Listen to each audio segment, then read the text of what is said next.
Karena kita ngerasa kita jago. Karena gue masuk top 5 fragger paling tinggi di turnamen itu. Hi, it's me, your Uncle G.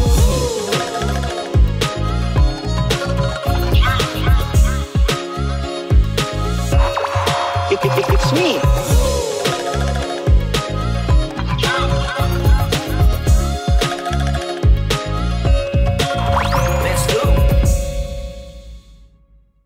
Welcome back di Shining Stars. Balik lagi sama Uncle G. Dan kali ini Uncle tuh sama legenda e-sport nih. Legenda e-sport yang benar-benar kayak di kancah dunia nasional tuh nih dulu terkenal banget lah, apalagi di PUBG-nya nih. Tapi sekarang orang ini shifted ke sebuah e-sport yang kayak antik. Dan gue tadi, ini teman lama gue juga, gue ngobrol sama dia tadi sampai keuh banget kayak gue udah harus ikutan juga nih.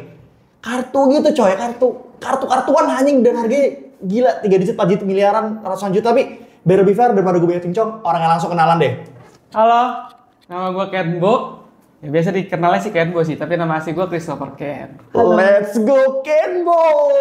Nah, kan kemarin-kemarin kan gue ngobrol sama beberapa figur e-sport, orang-orangnya kayak yang baru kenal ya. Kali ini gue bener-bener, ini teman baik gue, teman lama juga kayak, dan reunited lagi, dan ternyata dia lagi menggodok, mengoptimalkan lagi di industri e-sport yang kayak potensi besar banget coy. Tapi baik lagi, sebelum kita mulai, ini dulu lah, brief introduction lah. Maksudnya lebih ke background lu, gimana sih ceritanya dari awal menuju sampai ke e-sport PUBG sampai sekarang ada di e-sport kartu nih, cerita-cerita lah. Bebas lo mau panjang boleh, mau singkat boleh. Sebenarnya sih lucu sih. Cuman kan emang dari kecil sudah terkena efek bokap. Oke. Jadi bokap gua tuh seneng main game. Pengaruh dari situ tuh. Jadi dari kecil emang udah demen main game. Cuman tuh yang menurut gua salah satu percikan apinya gua mulai suka terhadap e-sport tuh karena waktu itu zaman SMP gua lagi main di warnet sama temen gua. Oke, di SMP di Indramayu? Enggak, di Bandung. Oh, di Bandung. SMP di Bandung nih. Nah, tiba-tiba ada kakak kelas gua sama temen gua. Lu main zaman PB tuh point blank. Anjing. Lu full cash doang tapi cupu. Anjing. Wih, tai sih. Itu nyelekit sih, Bro. Itu nyelekit, Bro. Wah, berarti gua nggak bisa nih gue diginin. Gue biasa main game lumayan jago. Ini kan gue lagi main Heaven diginin, grinding gua. Habis grinding dan teman-teman gue juga ternyata teman dekat gue juga pada lagi grinding, udah bikin tim, ikut turnamen. Jadi seneng ke arah kompetisinya lah. Iya, gara itu kan kalau nggak salah satu klan PB yang dari zaman dulu kan sekarang baru jadi e-sport kan, Jinx ya? Iya, tapi gue waktu itu bukan di Jinx Pro. Oh, beda lagi. Di Frankenstein dulu juga, Oh, itu terkenal juga. Iya lagi, Frankenstein. Iya, Oh, lu di Frankenstein. Iya, gue di FF dulu. Anjing, ini nostalgia banget sih. Ya, gue sempat di sana. Ya bisa dibilang waktu itu salah satu umur yang masih kecil tapi udah masuk FF gue. Oke, nah dari yang awalnya lo kenal gara-gara Warnet Bandung ini main PB, nah terus tiba-tiba lo flow-nya masuk ke jadi atlet e-sport untuk PUBG itu gimana tuh? Itu gimana lagi tuh? Jadi waktu gue lagi kuliah di Malai, gue tuh main Counter Strike kan, CSGO. Lanjutan dari PB yang ngegraminya CSGO, gue main CSGO, main Dota dan kawan-kawan. Terus ML keluar tuh, gue main ML juga. Tapi di situ gue main ya udah push rank doang, tapi nggak ada tujuan ke arah pro-nya. Walaupun gue udah bikin tim, turnamen dan kawan-kawan. Salah satu yang pernah turnamen bareng sama gue tuh Joe, Emperor. Ya, Jonathan Liani gue sempet main bareng sama dia, terus udah gitu loh, nggak terlalu gue fokus. PUBG keluar waktu gue lagi kuliah di Malang. PUBG PC. Gue ngeliat, wih ini sih game bakal dewa nih gue. Bakal dewa. Karena gue main game namanya dulu Rules of Survival, mirip PUBG tapi burik banget. Di HP. Gue seneng banget. Sumpah, gue seneng banget. Anjir, rame banget nih main sama teman-teman gitu lah. Waktu PUBG udah keluar di PC, gue udah ngomong ke temen dekat gue ngomong gini. PUBG Mobile keluar, gue mau all in di sini. Karena gue ngerasa di ROS aja gue jago. Gue di PUBG, karena mungkin ROS sudah beberapa season, PUBG season awal keluar, gue mau all in di PUBG. All in toh. All in itu gara-gara lo percaya lo jago banget nih. Dan gue suka sama gamenya. Oke. Gak berapa lama PUBG Mobile udah keluar, tapi yang Cina. Terus gue ngerasa, masih burik lah, masih banyak bug, gue gak mau main. Gue cuma main Mobile Legends. Dan kocak ya, waktu itu nyokap gue masuk rumah sakit, gue lagi nemenin nyokap. Gabut kan nungguin. Ya nyokap gue sebenarnya nggak kenapa-napa, cuma lagi di universitas gitu.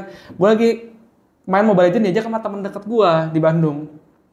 Abis main beberapa match, dia cuma ngomong, Bo, udah dulu ya mau PUBG. Hah, emang PUBG Mobile udah keluar? Gue bilang. Udah. Nah, Di situ, trigger dari situ tuh. download langsung di situ, main. Seru ya. 2 minggu kemudian itu ada turnamen. Langsung ada turnamen? Ada turnamen offline. Gue ngomong ke temen. Di Bandung juga? Bukan, Jakarta. Waktu itu di Sensi. Sensi. Turnamennya. Terus gue ngomong ke, pokoknya sebelum terlalu into ke tim banget, ada salah satu tim e-sport, teman gue tuh manajernya. Dia ngomong tim gue lagi nyari satu tim PUBG. Bingung kan, soalnya circle dia tuh Mobile Legends. Terus teman gue nyatuk, tuh Ken Boy bikin tim. Jago dia main ROS-nya, suruh main PUBG aja bikin. Ditembak nih sama temen lo nih? Iya. At the end kata temen gue, udah lu cari 4 orang dulu, lu bikin satu tim dulu. Gue bingung kan. Pokoknya gue liat di leaderboard, di friendlist, gue tuh nyambung sama friendlist Facebook. Wih, teman-teman gue nih. Gue langsung ngechat, iseng-iseng bikin tim mau nggak? Gue bilang, boleh. Pusring biasa, kagak latihan, bener-bener gak latihan. Ikut turnamen buat masuk ke tim e-sport ini. Ternyata lucunya ngebantai. Ngebantai habis-habisan? Ngebantai. Chicken terus, skill banyak. Gampang amat di game, gue bilang kan. Nah, fun fact-nya, turnamen yang buat masuk ke, langsung di-recruit sama tim e-sport ini, sekarang timnya gede banget. Waktu mau ditarik tim ini tuh, tiba-tiba dipercepat. Gue udah di Jakarta, turnamen PUBG itu hari Sabtu. Turnamennya dia tuh finalnya tuh harusnya hari Minggu. Tiba-tiba dia ngomong jadinya hari Jumat. Buset. Kita nggak ada persiapan internet di hotel. Ya zaman dulu kan hotel paling hotel biasa aja lah ya. Wifi belum kenceng-kenceng. Wifi-nya juga, aduh gitu kan. Kita top 4, nggak juara 1. Tapi gue ngomong nggak apa-apa ke teman-teman gue, latihan aja lah buat kita ke turnamen yang offline ini, karena baru pertama kali PUBG ngadain turnamen offline. Dan tim kita tuh baru bisa dibilang nggak pernah latihan, timnya baru kebentuk seminggu. Wajar, itu udah pencapaiannya bagus banget. Ya, kita tanding, round 1 kita chicken. Pas chicken, sebelum turnamen itu fun fact-nya nih ya, gue bercanda ke teman gue, santai aja guys, kita ditolak tim ini. Paling besok tim RRQ narik kita, gue ngomong gitu. Semua gue ngomong gitu. Ngasal dong baru tuh ya? Ngasal. Soalnya gue waktu itu pernah ketemu bos RRQ, gue nanya, lu kapan bikin tim PUBG? Nanti gue scouting, dia ngomong gitu. Pas gue chicken, gue lagi ngerokok di depan. Pas balik teman-teman ngomong, ada yang nyariin lu, Bu. Siapa? Cewek. Pas dateng, Ken Boy ya, kata dia. Soalnya nama nickname gue tuh Ken Boy YouTube. Alay banget ya? Alay banget gue nama dulu. Nickname gue Ken Boy YouTube. Iya. Terus kan gue fraggernya paling tinggi waktu itu. Di match pertama habis itu chicken. Terus si cewek ini ngomong ke gue, nggak usah tegang, nggak usah apa. Ini kartu nama saya. Pas gue liat, loh kok kartu namanya hitam terus ada kuning-kuningnya logonya. Anjing RRQ gue bilang. Belum ada sehari padahal. Match pertama, abis match pertama gue chicken, karena di turnamen itu semuanya tuh berpakai jersey. Ada Boom, ada PG Barak, ada EVOS. Gua rambut gua warna ungu. Waktu itu lagi rambut warna ungu. Ya temen gua nggak ada yang pakai, nggak ada yang pakai baju biasa aja. Bahkan salah satu tim gua tuh HP-nya tuh kebuka, udah rusak, jatuh. Jadi gue sampai soalnya di turnamen itu tuh temen gue ada satu yang udah terjun ke e-sport dulu nggak salah di Louvre ya atau BTR ya gue lupa, si Vin. Gue ngomong, lu ada HP lebih nggak? Gue minjem buat tanding PUBG, gue bilang. Gue minjem HP-nya temen gue, buat temen gue yang satu ini HP-nya udah rusak.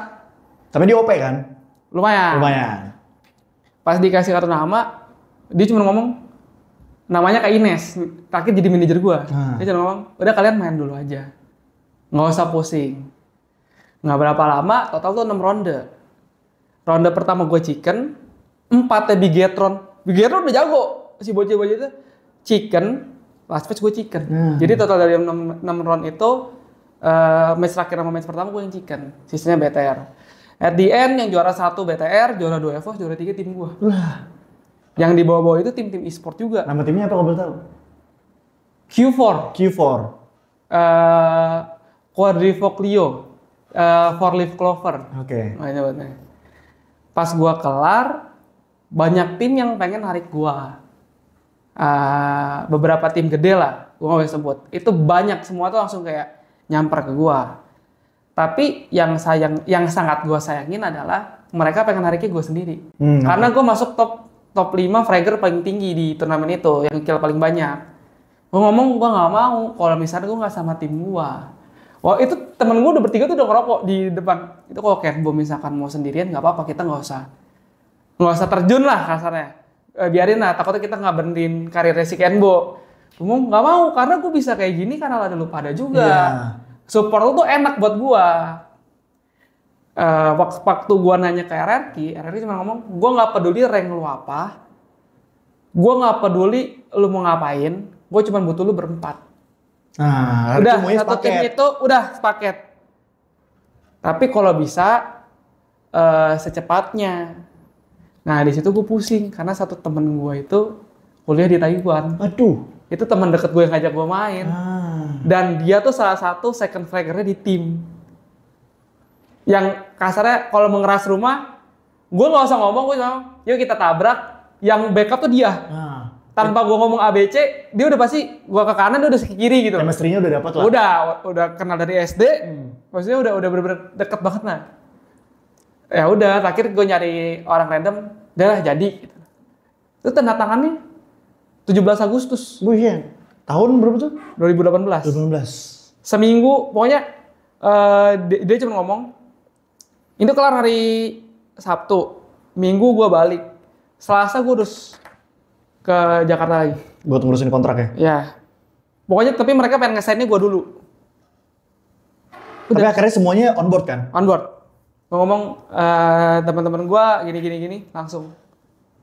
Ya hokinya gue lah dulu sama Kak Ines direkrut. Thank you Kak Ines berarti ya. Tapi berarti maksudnya gue percaya ini selalu hal yang gue bilang kalau ke figur-figur narasumber yang gue undang. Gue percaya lo tuh orangnya beruntung. Tapi beruntung lo ini karena ketemu kesiapan plus momentum. Lo dan lo berjemput banget. Dan mungkin aja ini adalah hal yang diamini sama yang maha kuasa karena kayak lo nggak mau maju ini sendiri, lo maunya bareng-bareng, lo nggak mau karena banyak kayak Pak itu bener lo lagi ada di momen bisa star syndrome tapi lo malah bilang enggak gue maunya bareng-bareng nggak mau sendiri tuh kayak layak diacungi jempol bukan lagi 2 jempol 4 jempol ya mungkin di luar sana nggak banyak tahu akan kisah ini tapi kayak man gue appreciate dan salut banget sih dan anyway berarti kan kurang lebih journey lo di PUBG awalnya begitulah dan udah banyak pencapaian lah sampai ngasih pencapaiannya mau gue ceritain atau lo yang ceritain nih dan beberapa pencapaian lucu sih tim gue tuh nggak berlangsung lama itu tuh yang tim lama gue tapi sampai sekarang puji Tuhannya gue masih deket semua itu yang penting hubungan sama temannya masih jadi,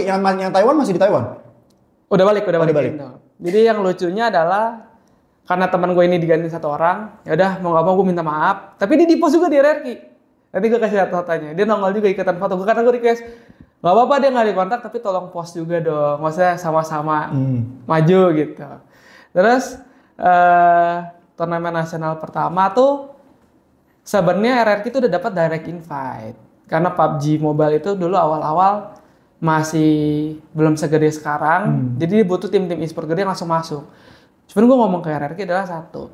Kak, kita gak mau jalur langsung masuk karena kita ngerasa kita jago untuk ngedapatin slot itu tuh kita pede gitu bilang. Jadi kita qualifier di gue lupa di Bekasi atau di mana kalahnya sama temen gue. Round pertama kita kalah langsung pulang. Kita ngomong coba yuk satu lagi di Bogor last match itu tuh sebenarnya kita poin lagi nggak di satu karena cuma satu slot. Cuma satu slot. Cuman gue ngomong ke anak-anak, ini kita mode FVP, kita jago-jagonya FVP nih. Temen gue mati semua sih, gue sendiri, gue nggak kelacikan. Menang, dapat slot. At the end kita turnamen nasional, top 3 Indo. Tapi kita nggak dapat slot ke Dubai, karena cuma juara satu doang. Juara satu doang.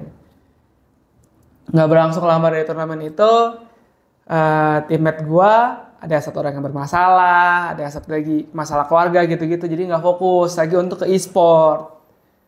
Mulai itu prestasi kita yang tadinya top 3 nasional turun. Jadi mau nggak mau rombak atau nggak dibubarin semua. At the end, rombak semua. Tapi RRQ masih mempertahankan gua. Gua jadi player-player baru lagi. Ya, tapi lo yang nyari? Iya. Lo yang scouting? Dan bisa dibilang lucu sih scoutingnya. Yang pertama ada satu pertukaran player. Kapten gue ditukar sama kaptennya tim sebelah. Tapi yang lucunya teman gue ini yang jadi kapten dulunya. Sampai sekarang dia jadi head of apanya tim e-sport itu. Oh ya? Ya. Oh, malah berkarir malah lebih baik lagi. Ya. Oke. Terus pas ini masuk, gue narik satu orang pertama. Terus yang satu orang ini lagi gue tendang lagi karena menurut gue dia nggak mau fokus untuk turnamen. Yang ngomong kita mau sama-sama juara nggak bisa. At the end jadinya Ko Michael, gue sama teman gue namanya Rizky. Boong nickname-nya, lucu kan? Boong kan? Boong. Pakai K. Nggak berapa lama drone masuk karena gue mau ganti yang namanya tuh Zepis teman gue. Jadi dulu tuh line up pertama gue tuh gue, Yosep namanya atau Kamizukage, ADSS, Adrian, sama Rahaditya. Akhirnya kan sisa gue sendiri sama Komai karena Komichael pertukaran dari tim e-sport sebelah dia masuk ke gue narik Rizky si Boom sama si Zepis. Tapi Zepis terakhir gue ganti, gue tendang gue masukin drone. Cuman karena lo tahu sendiri kan kalau di e-sport itu kan semakin berumur semakin bergetar lo main ya kan. Komik itu udah tua. Ininya lumayan ini ya? Getar dia main. Cuman kan kita kan gak enak kan. Maksudnya kayak gitu ngomong, Komik lu by one kalah mulu, getar mulu. Bilang, gue bercandain terus. Tapi at the end kayak puji Tuhannya adalah Komik mengerti apa yang tim gue lagi butuhkan. Jadi waktu dia cabut dari tim itu secara baik-baik. Sampai sekarang pun gue sama dia, gue nganggap dia tuh koko gue. Dan dia nganggap gue adik gue. Jadi saling support lah dan dia mengerti. Jadi kadang di belakang layar aja dia bantuin kita. Gua narik yang namanya warung. Namanya warung. Warung pakai K. Ada apa dengan kain bohong warung? Jadi temanya tuh akhirnya Kenbo beli drone di warung tapi bohong. Jadi temanya waktu itu anak-anak tuh hashtagnya gitu. Jadi tuh, dan itu bisa dibilang gua narik pemain ini tuh tanpa beli. Biasa kan kalau mau bikin tim e-sport kan beli dari tim lain, buy out apa. Ini enggak. Dan waktu itu lucunya tuh kalau misalkan tim-tim e-sport gede kan bisa lu harus trial dulu, lu harus apa buat masuk. Kok gue gimana? Lu ada kontrak nggak? Nggak ada. Lu mau masuk RRQ nggak? Hah? Masuk RRQ. Jadi ntar gue minta nomor HP lu ya, manajer gue bakal kontak lu. Terus minggu depan udah nyampe GH gitu. Sesimpel gitu mereka masuk RRQ lewat gua. Biasa kan kayak orang mau masuk di surga gede kan sesusah itu gitu kan. Ya udah, pas tim ini jadi turnamen pertama kita flop karena kita terlalu over PD. Karena kita ngerasa tim kita jago, kita flop. Cuman gua ngomong ke anak-anak adalah kita nggak dapat slot ke Shanghai karena kita harusnya udah masuk slot ke Shanghai karena dari 16 tim itu diambil 5 tim. Kita ranking ke-15, Pak. Anjing. Pedes banget kan. Dengan line up yang orang-orang udah berpikir pasti masuk top 3. Karena track record gue tiap kali turnamen gede pasti minimal top 3. Gue minimal pasti di podium. Kutukannya Kenbo tuh itu top 3 terus. Nggak berapa lama tim-tim Indo pada ke Shanghai. Kita diem sebulanan lebih di Indo. Merenung ya, refleksi diri ya. Iya, cuman gue ngomong anak-anak, ya udah kita tetap harus latihan gimana caranya. Kita ngejar skill yang mereka dapetin. Karena kan mereka dapetnya ketemunya waktu di Shanghai itu bukan Indo doang. Ada Vietnam, ada Thailand, jago-jago semua. Jago-jago semua. Yang sesuai gue bilang, kalau misalkan latihan di manapun, kalau lu main nama yang jago, lu pasti bisa lebih jago. Tapi kalau main nama yang biasa aja, skill lu nggak bakal naik. Gak akan naik. Itu gue dalam sebulan lebih itu grinding mati-matian, Pak. Latihan 12 jam, 13 jam, bener-bener aja. Itu gue nggak termasuk live stream. Live stream beda lagi. Live stream, latihan. Gila nonstop. Nyari scrim yang dulu India masih masuk PUBG Mobile. Scrim India, scrim Thailand, scrim luar negeri, semua kita cari. Turnamen apa? Bener-bener kayak libur tuh nggak ada. Bener-bener pengen mengejar gapnya kita mematangkan untuk turnamen selanjutnya. Nasional selanjutnya. Karena nasional selanjutnya top 5-nya itu ke Shanghai lagi. Ya. Tapi yang bikin pusing adalah kita harus qualifier, kita nggak ada rank invite lagi karena kita kalah di turnamen kemarin. qualifier di Bandung. Sama lagi Pak. Di Bandung itu tuh, Bandung dan Jakarta itu tuh 2 slot karena kota besar. Untungnya di tim gua tuh ada 2 KTP Bandung, itu gua sama teman gua bisa turnamen di Bandung. Yang juara 1 tuh poinnya udah melambung tinggi. Gua udah nggak mungkin bisa kejar. Tapi yang top 2-nya tuh gua masih bisa kejar. Kita ranking 8. Ya, ranking 8 waktu itu. Last match, gua cuma ngomong ke anak-anak, di antara topping ini yang mau ke ranking 2, yang diwaspadain itu cuma 1 tim, gue bilang. Tim A gitu gue sebutnya. Kalau mereka kill 4, kita harus kill 8. Minimal double digit dari dibanding mereka. Temen gue udah stres, semua stres. Untungnya ada bokap. Bokap gue kan analis tim gue. Dia bantu. Iya, bokap gue. Analis e-sport? Gimana ceritanya? Dia cuma ngeliatin. Kan bokap usahanya kan mobil kan? Iya. Dia cuma nganalisis doang, kayak kenapa gameplay kalian kayak gini, kenapa rotasi nggak ke sini. Cuma basic-basic gitu doang lah. Dan emang teman-teman mesti ada orang luar yang bantuin. Iya. Jadi ada orang. Ya udah, last match gue cuma ngeliat notifikasi. Jadi lucunya PUBG itu baru ke sekarang kalau lu ngenokin orang tuh namanya nggak kelihatan. Player 1 kenokin player 2 gitu. Kalau dulu tuh kelihatan, lu ngenokin siapa tuh kelihatan. Ya udah. Gue ngeliat notif, wah tim ini nge-kill. Cari orang. Nggak bisa kalah kill. Chicken, Pak. Chicken, kita yang lolos. Dapat. Let's go. Karena kita chicken kill berapa belas gitu. Banyak. Lolos. Akhirnya ke Shanghai lah. Enggak. Turnamen nasional. Itu buat slot ke turnamen nasional. Panjang lagi kota panjang, nasional. Pak. Terus nasionalnya? Nasionalnya dari 1 over PD, Pak. Over PD lagi nih? Over PD sama di mana ya, gue lupa namanya. Di tempatnya itu mati lampu 3 jam. Ya Allah. Lu tau gak? Badan lu dingin. Bangkainya apa? Pas ngejepret mati lampu 3 jam. Player harus tetap di stage. Mulut asem, stres, ya kan? Aduh. Itu aneh sih peraturannya. Ya. 2 jam, 3 jam lah. Laper apa. Gak boleh dikasih makan juga? Nggak boleh cabut dari stage. Gue nggak tahu kenapa. At the end, Day 1 kita flop. Dari 16 tim, kita ranking 11. Ribut tuh tim.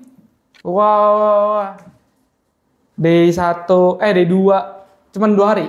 Day 2 match pertama, kita tusun, Pak. Tusun, mati awal. Mati awal, kita rotasi, kita mati awal.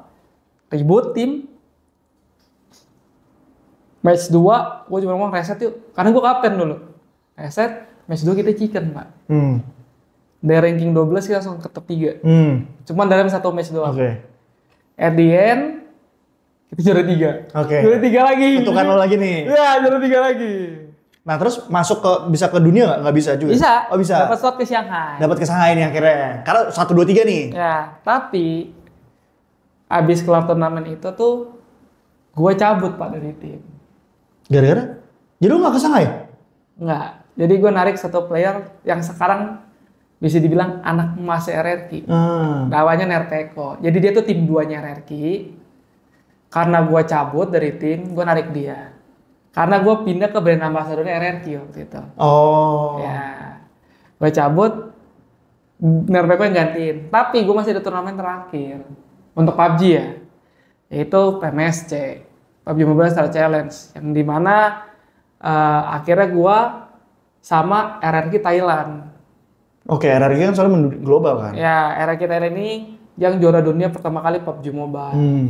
Waktu sama gua, sama mereka, kita juara dunia lagi. Jadi mempertahankan tahtanya yang juara 1. Yang juara dunia nih? Ya. Jadi kita mempertahankan tahtanya yang PMSC ini. Yang 2018 udah RRQ Athena, yang 2019 Kenbo X RRQ Athena.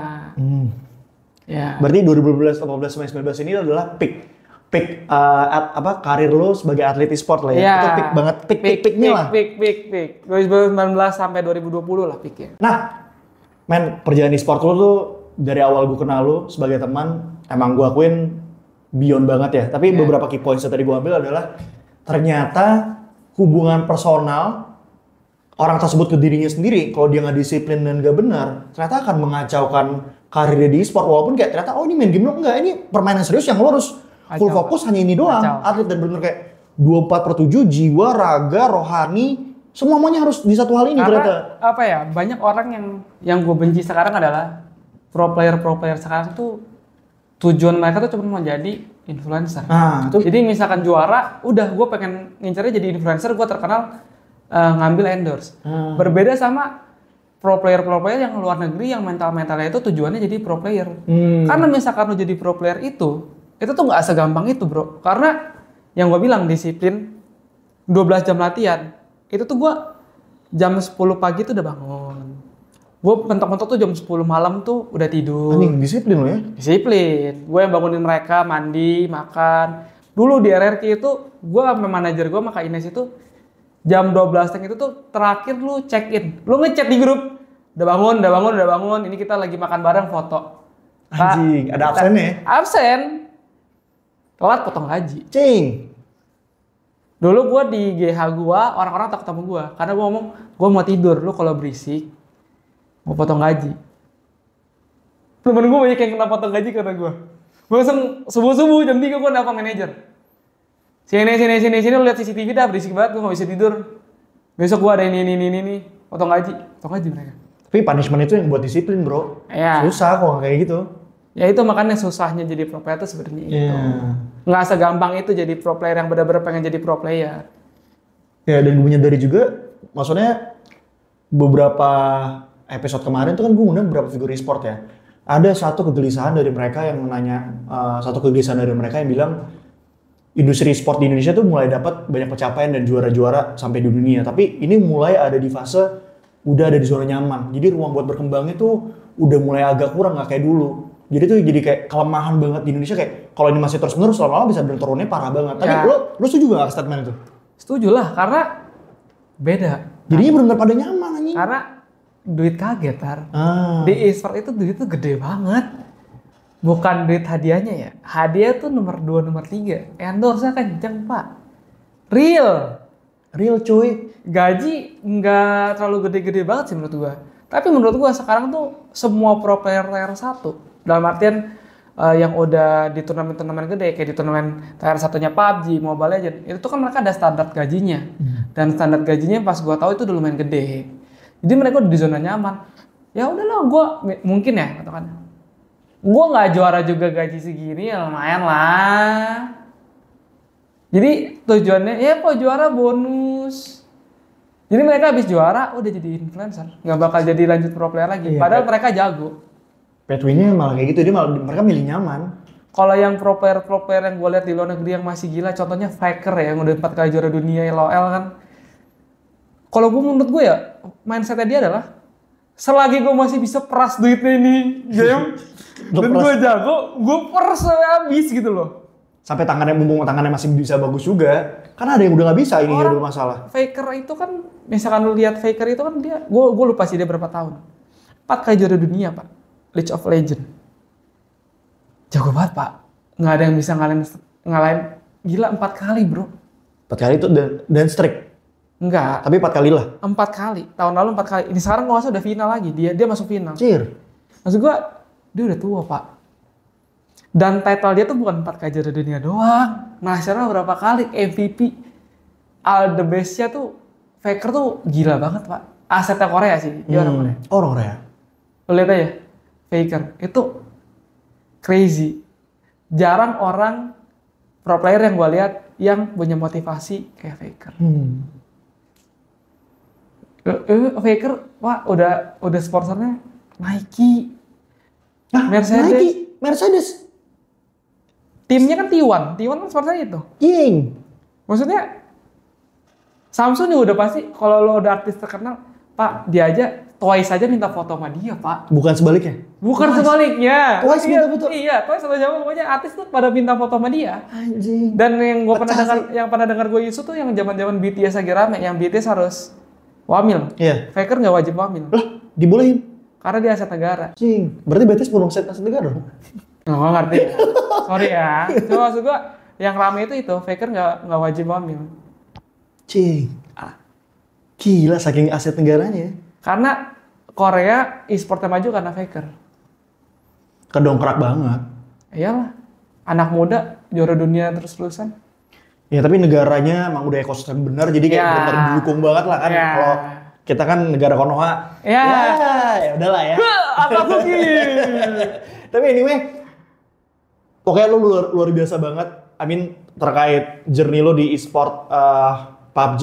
Tapi kan maksudnya e-sport PUBG kan FPS nih, adventure, tembak-tembakan gitu loh. Bahkan saking gue pada kali suka banget main PUBG, gue tuh pengen banget main tembak-tembakan bener, dan baru tahun kemarin tahun ini kesampean. Gue bener-bener latihan di Brimob Ciputat, dan ternyata senjata asli itu berat dan suara itu belum bikin sakit telinga. Tapi anyway kayak kenapa dari yang lo main FPS first person shooter PUBG tiba-tiba main ke kartu anjing? Nggak nyambungnya di mana anjing? Nggak apa nyambungnya gitu loh. Apa yang lo lihat dari kartu ini? Main kartu gue udah lama. Oh sebenarnya udah lama. Dari SD tuh gue udah main Yugi. Yu-Gi-Oh. Cuman di lo nggak sampai punya alat yang Enggak. Cuman di Yugi itu di Indo marketnya kurang. Sampai sekarang masih kurang. Katanya lagi mau comeback lagi. Nah yang gue lagi sempat rame itu waktu gue lagi di PUBG itu gue Pokemon. Koleksi Pokemon jadul, Magic the Gathering. Nah sekarang tuh lagi rame One Piece. Karena apa? Karena baru ada atau udah dari dulu Ini udah 2 tahun One Piece. Oh baru 2 tahun. Udah 2 tahun. Tapi salesnya dia salah satu, ya bukan gue ngepromoin One Piece, yang One Piece itu salah satu top 3 sales bulan kemarin. Gue nggak lihat sales bulan-bulannya, cuman lagi growing banget lah One Piece. Dari turnamen, dari apa-apanya. Dan gue koleksi bukan One Piece doang. Pokemon sama One Piece kalau gue 2. 2. Sama satu lagi Magic, tapi Magic sebenarnya marketnya buat gue jual itu ke luar negeri, bukan ke Indo. Jadi 2, Pokemon sama One Piece. Demen aja, nonton anime juga kan gue. Iya juga sih, tapi maksud gue kayak, oke gue tahu lu dari dulu udah main kartunya Yu-Gi-Oh. Tapi sekarang kayak lo sepertinya mulai all in atau malah udah all in nih di kartunya One Piece dan juga Pokemon. Kenapa coy? Maksudnya apa yang lu lihat dari industri ini? Maksudnya kayak cuma buat jual belinya kah? Atau ternyata memang ada e-sportnya juga? Karena gue kurang paham nih, karena gue pikir ya kartu, ya udah jual beli aja flipping. Sebenarnya TCG itu masih abu-abu sih. Iya, sayangnya trading card game ini masih abu-abu. Padahal sebenarnya banyak banget player-player yang potensinya tinggi banget untuk ke kancah dunianya. Cuman emang belum terlalu kena spotlight aja, terbanding dengan game-game online. Tapi untuk TCG, mau Pokemon maupun One Piece, maupun TCG apapun itu, marketnya tuh gede pak. Jadi misalkan lo dapet kartu bagus tuh bisa jual, bahkan ada juga kartu bagus yang dipakai main. Temen gue ada yang emang punya duit lebih, padahal yang satu kartu 100.000, yang satu kartu 10 juta. Jadi dia pakai 10 juta buat main. Menang mulu? Enggak, sama efeknya. Cuman beda gambar doang. Anjing. Tai banget ya? Ya itu balik lagi lah hobinya. Cuman emang TCG itu orang-orang tuh sebenarnya nggak tahu. Padahal marketnya gede pak. Dan aktif banget. Turnamen tiap minggu tuh ada. Mau ke luar negeri, mau ke dalam negeri tuh banyak banget. Dan menurut gua semoga TCG itu ter-highlight karena banyak player-player Indo yang pernah juara di luar negeri, tapi nggak terlalu kelihatan spotlightnya. Iya, maksudnya dari pandangan gue juga beberapa media dan figur belum sampai naikin itu, makanya kayak pada saat gue ngajak lo untuk ngobrol-ngobrol di sini ngomongin e-sport dan lo malah mengarahkan ke sini, menurut gue ini malah yang menarik gitu loh, karena potensinya masih ada dan siapapun yang memulai belum telat. Benar. Dan sebenarnya modalnya bisa dari berapapun, nggak mesti langsung bergede. Benar. Nggak kasarnya kayak sekarang. Example Pokemon deh, lu baru pertama kali main Pokemon, lu bisa beli team deck yang sekarang Pokemon Indonesia keluarin. Thank you ya, Clarkstone. Mereka keluarin team deck. Team deck itu dewa banget pak. Lu beli TD itu, yang TD yang baru yang sekarang, ada yang warna hitam, gue deck apa ya namanya lupa. Ada budget, ada yang deck petir, deck Charizard gitu. Itu deck siap turnamen ntar. Lu beli deck itu, lu ikut turnamen, udah jago deck ya. Berapa tuh harganya? 230.000. Anjing murah gila. Lu bisa. Itu worth it total anjing. Dan itu bisa langsung lu pakai tanding. Tapi itu nggak full tune. Kalau full tune paling nambah kartu-kartu lagi full. Tapi itu udah bisa dipakai main. Untuk Pokemon. Kalau untuk One Piece masih lumayan mahal. Karena kendala bahasa juga. Karena kalau One Piece itu lu pakai kartu bahasa Jepang. Kalau Pokemon itu lu pakai kartu bahasa Indonesia. Dan lebih murah. Oke. Berarti bisa dibilang lu ada di ngulik e-sport si kartu ini kan lu melihat ada potensi yang besar. Tapi kalau dari segi cuannya tentunya jelas. Ya mungkin lu udah merasakan juga gitu. Berkenan nggak buat bisa ditantang itu? Ya, kalau misal untuk cuan sih pasti ada kan. Karena namanya juga kan lo buka box, misalkan dapat kartu yang high rarity pasti cuan. Kalau belinya 1 biji. Iya. Kalau belinya banyak, ya sama aja boncos. Iya. Tapi fun fact-nya dari TCG ini tuh rata-rata tuh mereka nggak ada hadiah duit.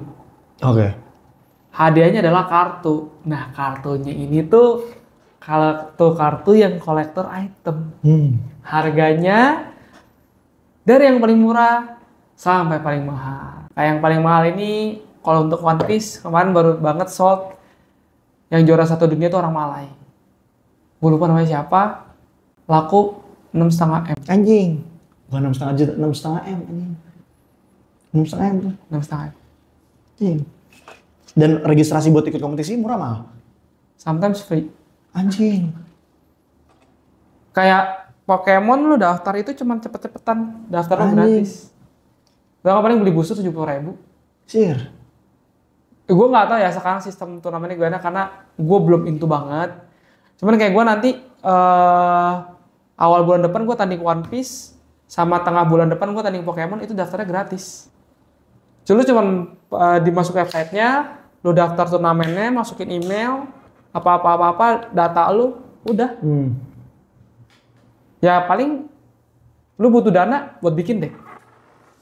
Ya deck doang. Balik lagi, kalau kayak pro player rata-rata decknya nggak mau pakai high rarity, atau sama-sama aja yang gue main. Iya.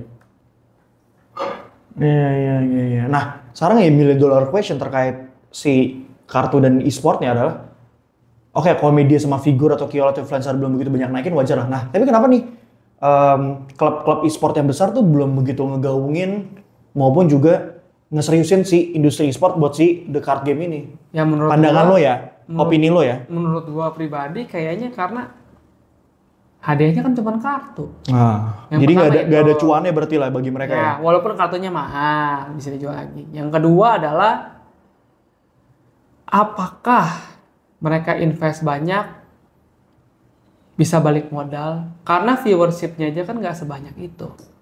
Walaupun mereka segmented ya.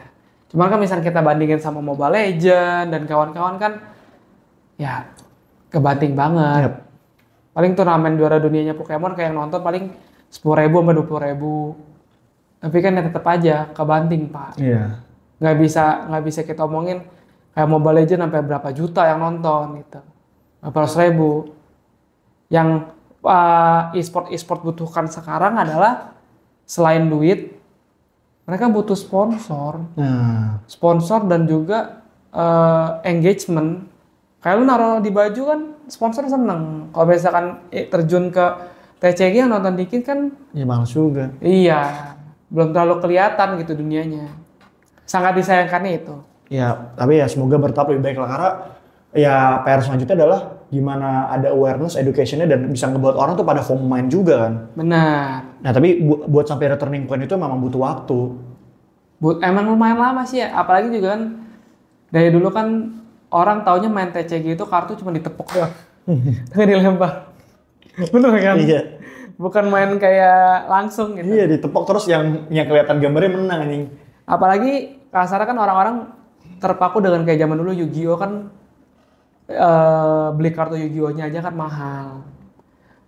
Orang-orang tuh pada udah takut duluan untuk bermain. Kayak menurut gua salah satu yang paling gampang untuk dipelajarin dan murah itu Pokemon. Apalagi Pokemon kita kan pakai berbahasa Indonesia. Iya. Ada Indonesian versionnya. Iya. Kalau misalkan lo datang ke beberapa toko-toko card shop, salah satunya Ogre yang punya temen gua, Ogre dimanapun, lu misalkan mau belajar main di sana pun gratis kok, nggak usah bayar. Diajarin dengan gratis? Kadang dipinjemin deck dulu, diajarin main. Tanpa lu harus bayar ya. Lu nggak harus beli apapun. Kayak datang, Kak pengen belajar main boleh nggak? Diajarin. Wih, respect sih kok kayak gitu. Ya thankfully Ogre yang punya kok Ipang, dia baik banget gitu. Kayak dia selalu ke Ogre yang lainnya kan dia Ogre banyak banget. Makanya kalian cek kayak Ogre dimanapun itu pasti mereka akan ngajarin Selain Pokemon, biasanya tuh yang penjaga-penjaganya tuh bisa main semua kartunya. Diajarin. Ya ekosistem, berarti ekosistem the card game ini bisa dibilang yang di Indonesia sehat karena kayak ya udah lo mau main aja gue ajarin deh. Mungkin karena masih minoritas kali ya. Mungkin masih minoritas jadi belum nggak, kalau bisa jangan sampai toxic kayak lo main ML atau PUBG, tapi maksudnya kayak ya karena masih minoritas ekosistemnya sehat nih. Ya sehat-sehat nggak sehat lah. Sehat nggak sehat lah. Tapi misalnya surface-nya sepertinya sehat. Mungkin pas di dalam ya alamin sendiri lah ya.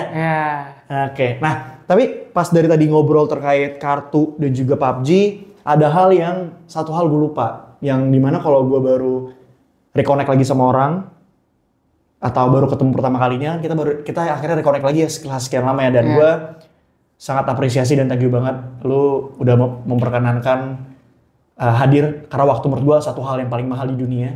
Ada satu hal gue lupa tadi nanya, yang dimana kayak, tapi gue minta tolong lo untuk jawab apa deh dan jujur men.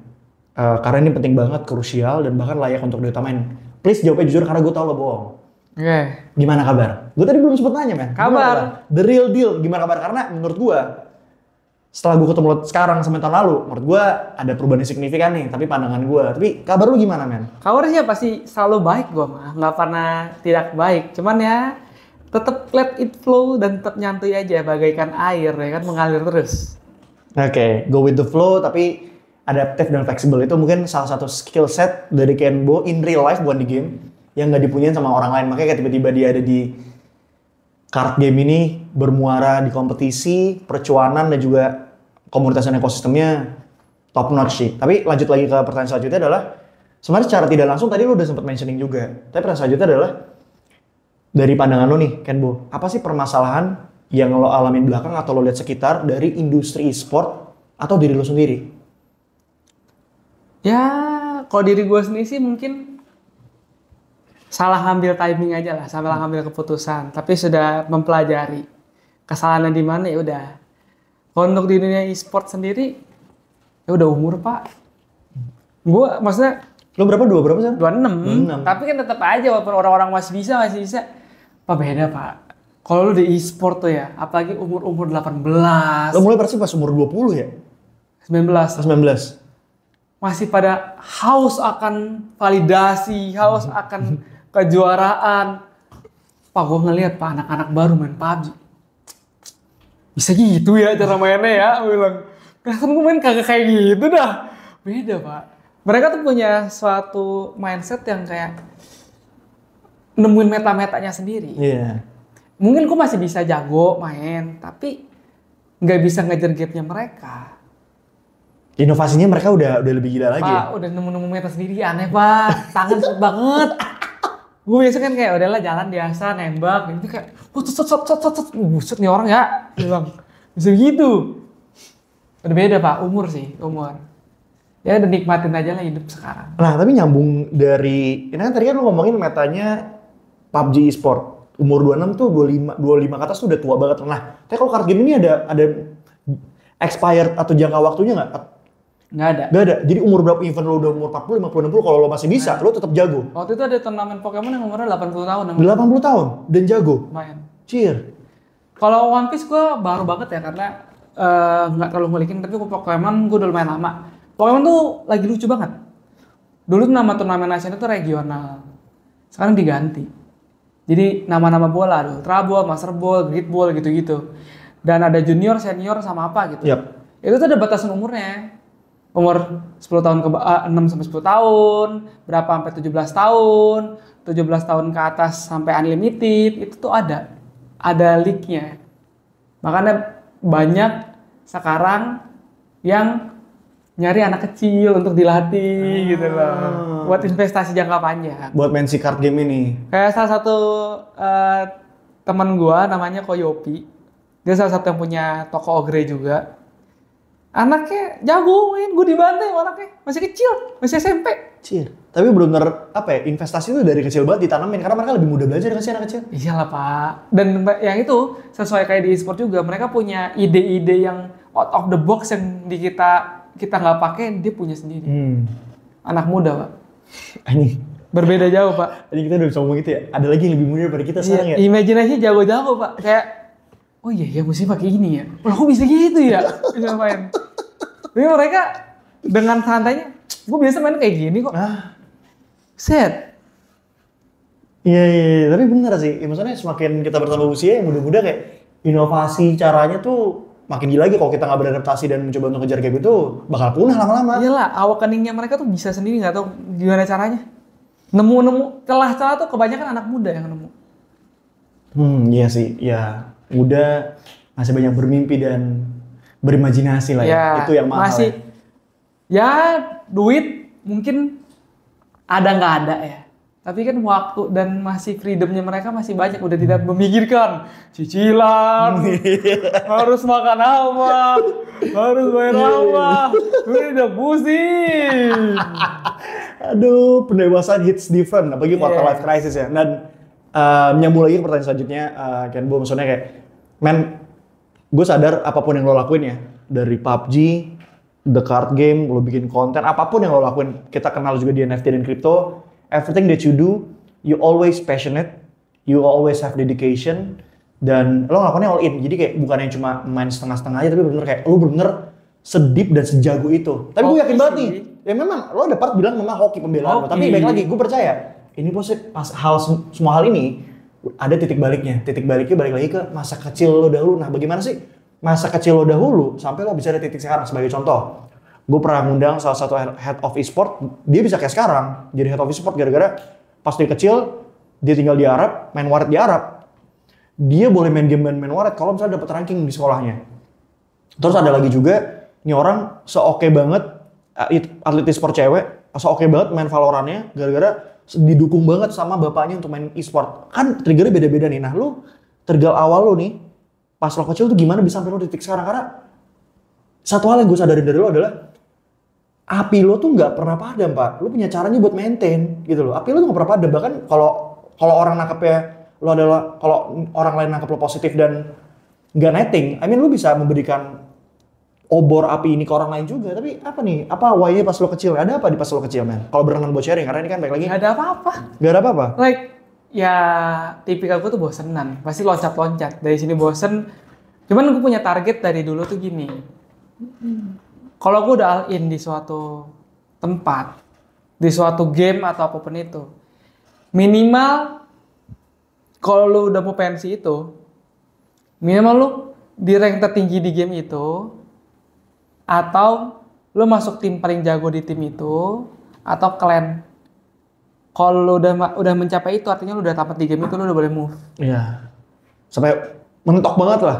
Mentok. Itu prinsip lo ya dari dulu ya? Prinsip gue kayak waktu di PB, gue udah masuk fan concern, artinya gue udah masuk clan paling jago di PB, udah finish. Ya PUBG lo sampai juara dunia, ya, finish. Tapi gue udah pernah masuk RRQ, finish. Nggak ada tujuan lagi gitu loh, gue di sana.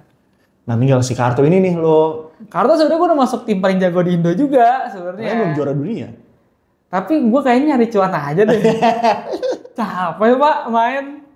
Ya karena otak lo dipakai banget sih untuk main ini ya. Iya. Dan riset dan latihannya gila-gilaan lagi. Dan bukan main. apalagi kan kalau PUBG lo masih bisa online, ini harus ketemu langsung. Dan TCG ini mungkin orang-orang ngomong kan, main kartu tuh gampang. Enggak. Karena kalau yang lo udah pro player jago, lo tuh sampai hafal. Kayak contoh nih, example. Misal main Pocket tuh lo ada kartu yang namanya, lo bisa ngeliat deck lo isinya apa aja. Yang pro player itu dengan ngeliat deck doang, dia udah tahu price. Kartu yang nyangkut di price apa, kartu apa aja yang lo butuhin, apa-apa tuh cuman sekali ngeliat doang. Taruh. Dan lo bisa tahu kadang misalkan lo baru buka pertama musuhnya pakai Pokemon apa, lo udah bisa tahu deck musuh lo kira-kira pakai apa aja. Yang udah keluar apa aja tuh udah bisa tahu. Itu yang udah pro. Karena dia tuh udah bermain probability dan juga probability dan juga kenal banget sama kartu itu udah ada di kepalanya. Gila, Pak. Mereka tuh udah bikin dunia mereka sendiri, komputer mereka sendiri di sini. Jadi kayak udah punya imajinasi sendiri. Oh misalkan dia nembak kayak gini, gue kayak gini. Nah gue belum sampai sana. Gue seneng jualannya sama seneng koleksi gue. Nanti mungkin kalau berenang spill lah koleksi lo, tapi nggak sekarang. Tapi lanjut lagi juga ke pertanyaan selanjutnya adalah tentunya hal seru lah sekarang, ice breaking juga, tadi kan ngobrolnya serius banget ya. Hal serunya lebih ke tentunya lo bermain game kan. Apapun yang lo adalah gamers banget lah dan lo bermain game. Nah, pertanyaan adalah game apa yang lo main pada saat lo benar-benar kayak pengen ngerasa relax dan kabur dari dunia lah. Game apa yang lo masih mainin ini? Ada nggak? Kan PUBG udah nggak apa? Kagak ada sih Pak. Kagak ada. Karena gini guys, mungkin dari kalian, gue tuh sering banget, bang PUBG bang. Gue mau live apapun bang, PUBG, kangen gue PUBG. Bro, udah enak Pak. Maksud gue gini, lu dulu main game itu kan biasa orang kayak main ML, sekarang main apa? Ah bosen main game, happy. Gue tuh udah jadi kerjaan Pak. Iya. Hobi lu jadi kerjaan, nggak enak Pak. Iya. Mau muntah Pak. Gue ngeliat PUBG aja, udah nggak bisa. Nontonin turnamen, oke. Lu suruh main, enggak dulu deh, terima kasih. Mungkin kemarin sempat main Valorant, tapi ya udah cuman beberapa game, udah nggak kuat lama. Paling sekarang demen nonton anime sih. Nonton anime ya? Apa aja, anime yang lagi ongoing gue nonton, baca manga, nonton drakor kalau gabut udah. Sama itu kan gue ada kesibukan juga. Ini kan second kesibukan gue. Kesibukan utama gue kan dealer Honda motor, jualan motor. Dan Anda mau beli motor bisa ke saya. Businessman, berarti Honda Zoom bisa beli sama lo dong? Bisa. Menarik.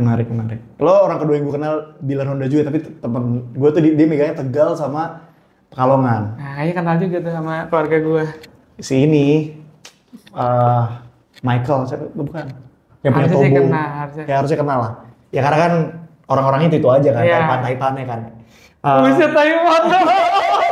Amin dong. Saya mah hanya ikan kecil. Nah, kurang lebih itulah.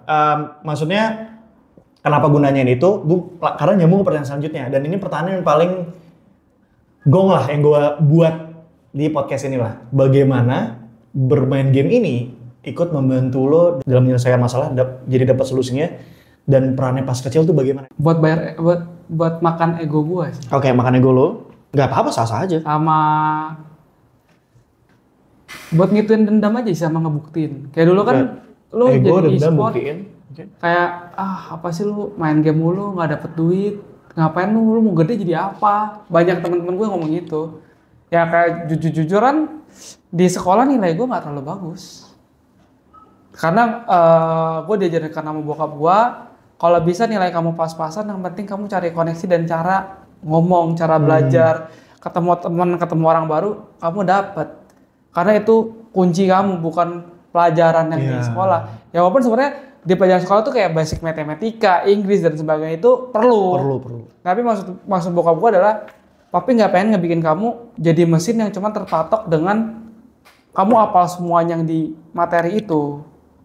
Dia cuma pengen ngambil yang materi sosialisasi yang ketemu orang, ngadepin masalah doang. Udah. Jadi ya dendam aja sama orang-orang yang ngomong, ya Kenbo main game terus ngabisin duit terus, paling gedenya jadi apa sih? Gitu. Kayak dulu ada mantan gue punya keluarga nggak suka sama gue karena gue suka ngabisin duit main game. Kayak udah nganggep nggak mungkin jadi apa-apa gitu. Ya udah, ya itu motivasi gue. Iya.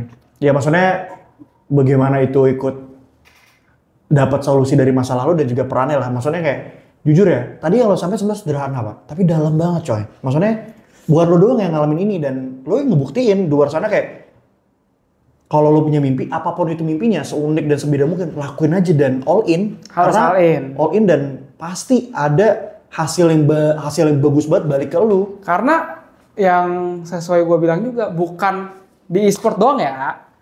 Kalau lu yang ngelakuinnya setengah-setengah, hasil yang lu dapat pasti setengah-setengah. Kalau lu ngelakuin halnya all in, pasti dapatnya all in. Iya, sesuai. Dan banyak yang menyesal. Salah satunya gue mungkin orang-orang lihat gue udah all in, tapi kalau gue mau jujur, gue waktu itu sempat nggak all in banget. Jadi gue menyesal di situ juga. Salah satu yang menyesal teman gue yang di Taiwan. Jadi waktu gue juara dunia itu gue di Taiwan dan dia ada. Dan kokohnya itu yang pertama ngelarang dia untuk tidak lanjut ke e-sport. Pas ngobrol sama gue sebagai kakak kandungnya dia, gue nyesel nggak nge-support dia. Gue malah nyupport nyokap gue untuk dia supaya keluar dari e-sport. Padahal gue ngomong, adek lu tuh berpotensinya gede, pakai banget. Karena dia pasti nempel sama gue. Ya itu, ya penyesalan pasti datangnya belakangan lah. Sekarang dia ngapain kerjanya? Lanjutin usaha keluarga. Taipan juga. Taipan. Ya. Yang punya Bandung lah. Oke. Menarik. Nah, ini ada pertanyaan gue selanjutnya adalah, tadi gue seneng lo udah mentioning beberapa hal proses pendewasaan. Kenbo, kapan lo menyadari lo bukan anak kecil lagi dan lo udah dewasa? Momen apa yang kayak lo ngerasa, gue bukan anak kecil lagi dan gue udah dewasa coy? Pas jadi public figure, pas udah mulai terkenal di dunia e-sport, umur gue masih 19-20, yang kasarnya umur masih seneng untuk having fun ya. Yap. Pergi, main, ke mall, pacaran dan sebagainya. Lu nggak bisa lakuin itu, Pak. Sabtu Minggu lu turnamen. Iya. Teman-teman lu cuma bisanya Sabtu Minggu. Iya. Lu di rumah terus. Belum lagi lu live stream atau apa, lu harus jaga image. Ketemu orang lu nggak bisa asal serambangan.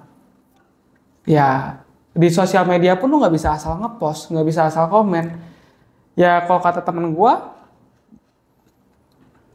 lu tuh dipaksa dewasa yang bukan seharusnya di umur itu. Yap. Ya udah, gue mulai ngerasa oh iya ya, beberapa masa-masa yang orang dapet tuh gue nggak dapet. Gitu. Tapi emang jalannya begitu. Kayak contoh example, waktu gue kuliah gue nggak ngerasain namanya part time, Pak. Mau part time udah keburu balik, terus mau lanjut part time udah ketarik ke e-sport. Iya. Jadi emang udah ada Tuhan yang ngatur di jalannya sih.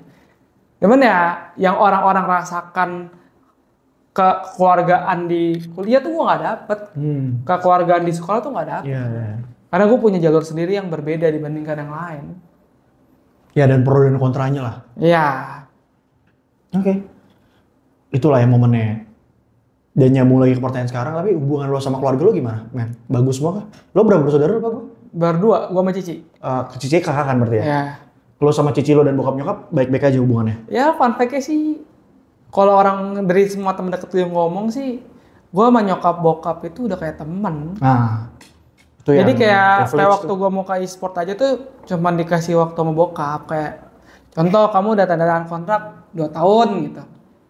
Ya udah dalam 2 tahun itu, kalau kamu nggak sukses balik. Lanjutin usaha keluarga. Lanjut usaha. Kalau misalkan sukses ya udah sana lanjutin. As long positif. Kalau negatif nggak, kayak gue kan sekarang walaupun ngurusin apa bisnis keluarga kayak gini kan masih positif. Tetap dihukum. Masa lu mau jungkir balik, lu mau ngapain, asal jangan ke hal negatif, bebas. Mau jungkir balik ya, mau ngapain, asal tidak merugikan orang lain, yang negatif-negatif, dan yang penting halal, selalu dibebasin lah sama bokap sama nyokap. Kayak dari dulu kan kayak gue kedekat teman-teman gue, pulang subuh dimarahin. Gue enggak. Lu mau clubbing, ngomong, tapi ngechat di grup. Kabarin. Kayak contoh, gue mau clubbing nih hari ini sama teman gue. Nanti nginep ya ke sini. Kalau bisa Sherlock. Udah dibebasin, selalu mau ngapain. Karena dia percaya gue bisa jaga diri. Iya. Top. Dan kenapa gue harus Sherlock? Takutnya amit-amit, nggak sengaja gue kecelakaan atau kena apa, bokap gue tahu las gue di mana. Jadi dia bisa nyari gue kalau gue kenapa. Gitu. Bener. Maksudnya hubungan sama keluarga lo baik-baik aja. Secara finansial, tadi lo bilang lo lagi di baik-baik aja juga. Tapi ada di momen beberapa kali kehidupan lo, sepertinya ya hidup lo fine-fine. Lo pernah ngalamin titik terendah dalam hidup lo nggak sih, men? Banyak sih. Banyak titik terendah mah. Kayak contohnya kalau berani buat sharing? Ya kalah turnamen. Iya sih. Ngerasa kayak, aduh, kayaknya gue kurang meng-carry tim gue deh. Kenapa gue cupu ya? Kenapa gue nggak bisa seperti orang lain ya? Banyak titik terendah. Ya sekarang kan followers gue turun. Udah bisa dibilang, subscriber gue turun 100.000. Lumayan juga. Instagram turun 200.000. Ya tetap santai aja lah. Maksud gue ya emang lagi masanya gue udah bukan pro player. Orang nggak follow gue nggak masalah. Awal-awal stres, Pak. Aduh tiap hari turun. Gue sekarang kayak, ya udah yang penting gue happy. Iya, masih hidup, masih ada orang tua. Iya, maksud gue ya nyantai aja lah. Nggak, toh gue juga maksudnya bukan bikin konten negatif. Nah ini nikmatin lagi belajar. Jeleknya gue adalah kadang gue kurang bersyukur. Jadi gue di sini tuh udah mulai sekarang belajar. Lo udah mulai bersyukur sih kelihatannya. Tipis-tipis lah ya. Lagi belajar lah ya. Tipis-tipis ya. Walaupun masih suka nafsu dan kawan-kawan tapi tetap. Ya, manusia lah. Maksudnya setidaknya ada progres baik maupun kecil lah. Ya tipis-tipis lah. Ini sebenarnya gue ada pertanyaan tambahan. Sebenarnya udah tinggal beberapa pertanyaan terakhir doang. Tapi pertanyaan tambahan ini adalah gue nggak pernah nanyain ke siapapun yang gue undang di sini. Gue terinspirasi gara-gara Tom Brady, pemain American Football, tiba-tiba ditanya sama anak kecil. Dan dia sampai mau nangis pas ditanya ini. Siapa pahlawan lo dalam hidup lo? Nah, who is your hero? Siapa pahlawan lo dalam hidup lo? Ken Bo. Pahlawan ya? Who's your hero? Hero can be inspiration juga ya? Untuk inspirasi gue ngejar Nggak mesti harus orang e-sport ya? Gue nggak ada. Tapi who's your hero in your life? Kalau misalkan yang goal bener-bener yang ngebikin gue motivasi itu ya itu. Popo gue sih. Dari nyokap. Oh, Popo. Ya kalau orang tua udah pasti kan. Tapi nge-support gue dari gue kecil yang kasarnya, gue kan kecil nakal banget. Yang nempel sama gue banget tuh popo gue. Dan lu pernah nonton yang itu nggak, yang How to Make Million Before Christmas Day? Ya. Banyak yang orang ngomong tuh karakternya mirip gue. Lah, emang iya? Lu harus nonton. Gue udah nonton 2 kali anjing. Si M-nya mirip kayak gue. Waktu gue nonton kata cewek gue, ini mah popo mah kamu kata dia. Popo udah nggak ada? Masih ada. Oh, masih ada. Alhamdulillah. Ya udah emang bener-bener nge-support, mau gua ngapain disupport sama popo gua terus. Itu yang mungkin ya kayak tujuan gua kayak pengen menang itu buat popo. Sometimes gitu, walaupun jarang ketemu. ini yang balik lagi menurut gua nggak banyak orang tahu, dan gua pun baru tahu ternyata your hero is your popo ya. Ya lucu juga sih karena gua nakal banget, cucu ternakal bisa dia. Cucu paling nakal di keluarga gua. Ada titel, cucu ternakal jatuh kepada Ken Bo. Iya, udah paling nakal gua, paling nggak bisa dikontrol. Ya tapi ternyata ya lu punya cara sendiri buat membanggakan keluarga dan berkontribusi lah ya. Ya bisa dibilang begitu. Nah kayak ini pertanyaan selanjutnya, belum tinggal beberapa pertanyaan terakhir lagi. Apa dampak lo main yang udah lo berikan ke sosial? Kalau memang sekiranya ada menurut lo? Kalau gue sih, mungkin orang-orang selalu ngomong kan, lu konten bakar duit apa, nggak pernah ngasih apa. Tapi gue suka tiap tahun tuh kan kasih gue ulang tahun sama cici gue di bulan Agustus, sama-sama bulan Agustus. Biasa gue ngasih ke panti asuhan makanan, baju-baju bekas dan sebagainya. Kadang juga baju-baju baru. Itu gue masih kasih, dan salah satu yang tempatnya itu tuh dulu teman SMP gue tinggal di sana, Pak. Dia emang nggak punya bapak, nggak punya ibu, dia tinggal di panti asuhan sana. Ya udah gue juga support panti asuhannya. Dan bukan di Bandung doang, beberapa tempat gue kasih. Dan kadang sekarang itu kan di Jatibarang itu showroom gue lumayan gede. Tiap beberapa bulan tuh kita buka donor darah. Jadi PMI atau yang itu udah sama gua itu udah kayak gini. Maksudnya kita bikin suatu tempat, udah lu nggak bisa nyari tempatnya di gua aja. Buat donor darah buat apa di situ. Biasanya tiap berapa bulan ada. Buat market buat rakyat buat warga-warga di Jatibarang. Karena kan biasa mereka juga butuh PMI-nya dan sebagainya, susah nyari tempat, gue yang sediain. Wow, ini grassroots banget sih, dan kayak lu nggak pernah naikin ini di konten ya? Kagak. Maksudnya bener-bener kayak ya udah lu ke orang aja, lu ke niat bantunya nggak perlu sebarin dan kontenin kayak ya, maksudnya di luar sana banyak yang malah kontenin yang sebenarnya bagus sah-sah aja, tapi ya lu milih untuk kayak ya udah lu grassroots aja, tahu-tahu aja, biarkan rezeki datang sendiri ke gue. Yang gue nggak heran lah kenapa rezeki buat lu tuh dateng ada aja bahkan sampai tiba-tiba main kartu inilah. Nah, terus pertanyaan selanjutnya adalah tadi ini sekaligus nge-recap hal-hal yang tadi lu udah sampein lah. Kenapa sih men lo ngelakuin apapun yang lo lakuin sekarang gitu loh? Dengan Ken Bo yang sekarang kenapa? Why? Betul loncat. Bosan? Apa yang baru ya? Kayak NFT kan, menarik, nyemplung Oh kayak gini, udah, bosan. Ini apa nih menarik? Ini juga pasti nggak bakal lama. Mungkin koleksi gue lumayan lama, tapi gue berani jamin pasti gue ada hobi-hobi baru. Dulu sneakers, dulu apa, loncat-loncat gue. Pasti nggak mungkin berhenti di satu tok, gue bakal end game gitu di situ. Enggak, bakal ganti-ganti terus. Karena gue bosenan orangnya. Ya lo cocoknya emang melakukan suatu hal yang sunset kolektor atau sunset bisnis gue bilangnya. Jadi ada fasenya. Iya. Antara memang cuma sekali seumur hidup doang atau kayak itu bakal dimainin lagi tapi nanti. Mungkin. Karena ya jadinya versatile banget. Which ya maksudnya kalau kata Sun Tzu Art of War, lo mau ada dalam 1000 peperangan pun karena lo mengenal diri lo dan mengenal medannya tidak akan pernah kalah, hopefully ya. Hopefully kan. Oke. sebenarnya udah kelar, tinggal beberapa pertanyaan lagi. Benar-benar ada nggak hal-hal yang pengen lo sampein ke yang nonton, temen-temen yang nonton lah, quotes ala-ala atau ternyata bisnis lo lah yang lo pengen sharing, mungkin kartu lo spill di sini. Kalau kartu atau apa sih, gue sih enggak sih. Maksud gue ya misalkan kalau mau nonton nih, kalian udah pasti tahu YouTube-nya gue apa, TikTok gue apa, sosial media gue apa, pasti kan dikasih tahu juga. Ya, Thank you buat follow aja, thank you udah support juga. Cuman sih quotes-quotesnya paling gue cuma ngasih tahu ke kalian, penyesalan itu pasti datang belakangan. Kalau dari awal pendaftaran walaupun lu pasti kan misalkan mau ngelakuin decision yang sangat berat, pasti lu tanya ke temen, ke saudara, ke keluarga dan sebagainya. Tapi yang gue mau kasih tahu, ikutin isi hati lu. Pasti di momen ada di momen apa, waktu lagi nanya decision, pasti di isi hati lu tuh lu nggak pengen ngelakuin hal itu. Pasti lu pengen ngelakuin sesuatu hal yang di dalam diri lu sendiri lu pengen apa. Tapi kalau udah ambil itu, tolong all in. Gua jamin nggak bakal menyesal. Karena gue melakukan kesalahan di situ. Hati gue pengen kemana, gue nanya ke temen ke siapa, semuanya berbalik dari passion gue. Dan gue menyesal akan hal itu. Oke. Hanya yang dalam bro, sederhana tapi dalam banget. Jujur dalam banget. I really appreciate it. Tapi lo mau spill nggak isi kartu One Piece lo? Mau lihat boleh. Kita spill nih. Ini mah sejutaan doang guys. Ini kayak koleksi gini guys gue sekarang. Ada Zoro, ini ada Goldie Roger, ada Luffy. Semuanya One Piece sih, ini kebetulan gue bawanya One Piece.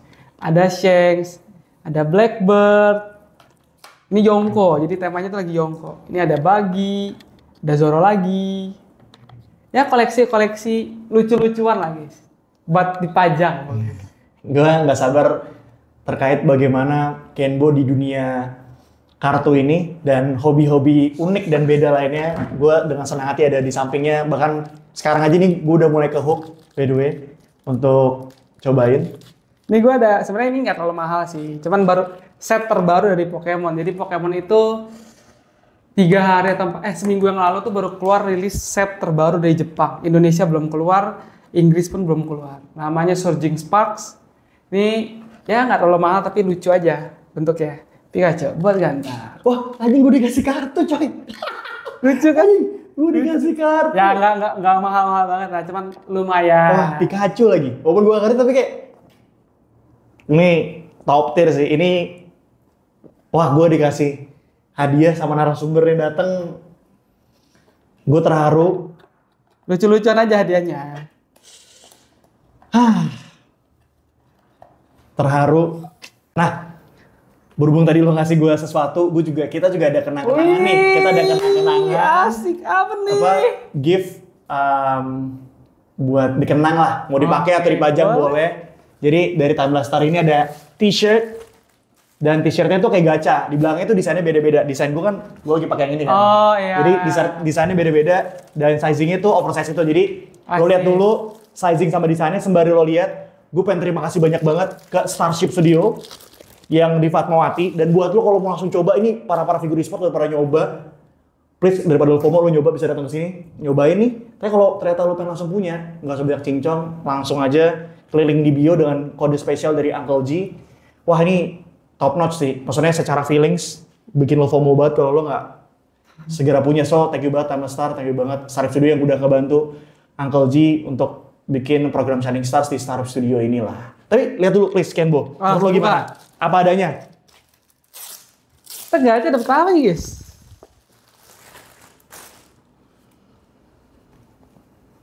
Wih, dapat mobil.